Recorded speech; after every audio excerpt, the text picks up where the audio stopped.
জড়িত আসল অপরাধীদের আড়াল করতে সিকিউরিটিজ অ্যান্ড এক্সচেঞ্জ কমিশন কয়েকজনের নামে লোক দেখানো মামলা করেছে বলে মনে করেন আইন বিশেষজ্ঞ ডক্টর এম জহির।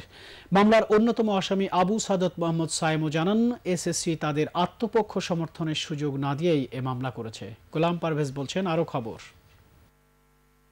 এসএসসির মামলার অভিযোগে বলা হয়েছে, আবু সাদাত মোহাম্মদ সায়েম এবং আব্দুল মমিন মোল্লা মোট ৮টি বিও অ্যাকাউন্টে প্রতিদিন একাধিক লেনদেনের মাধ্যমে ইস্টার্ন হাউজিংয়ের ২৫% শেয়ার কেনাবেচা করেছেন। অভিযুক্তরা এই কোম্পানির শেয়ার সিরিয়াল ট্রেডিংয়ের মাধ্যমে বাজারে কৃত্রিম সংকট তৈরি করে দাম বাড়িয়েছেন। এরপর সাধারণ বিনিয়োগকারীদের কাছে শেয়ার বিক্রি করে অবৈধভাবে মুনাফা করেছেন। পাশাপাশি পিপলস লিজিংয়ের শেয়ার লেনদেনে অনিয়মের অভিযোগ এনে আরও ৩ জনের বিরুদ্ধে মামলা করে এসএসসি। কিন্তু এসএসসির এসব অভিযোগ অস্বীকার করে আইনি লড়াইয়ের কথা বলেছেন অভিযুক্ত আবু সাদাত সায়েম।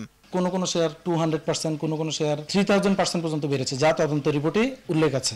ইস্টার্ন হাউজিং নিয়ে স্পেসিফিক কেন বললো, মানে ইন দিস টাইম প্রত্যেকটা শেয়ার নিয়ে বলা দরকার ছিল।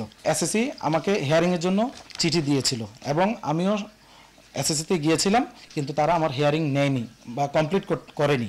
কমপ্লিট না করে তারা আমার বিরুদ্ধে আমাকে আত্মপক্ষ সমর্থনের কোনো সুযোগ না দিয়ে তারা আমার বিরুদ্ধে মামলা করেছে। আমার জানা মতে সবাই অ্যাক্টিভ আছে, আমার ধারণা মামলার কারণে কোনো প্রভাব পড়বে না।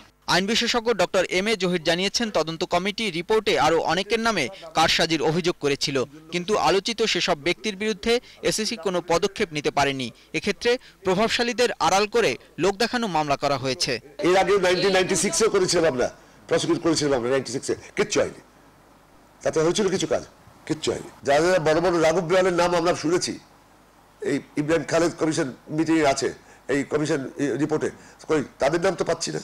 আমি বলছি যে এটা যদি ঠিকমতো হয়, তাহলে কমিশনের সবার নাম যেটা করেছে সেটা সবার সামনে একটা হোয়াইট পেপার দেওয়া উচিত, যে আমি এদিকে কেন ধরছি না, এদিকে কেন ধরছি।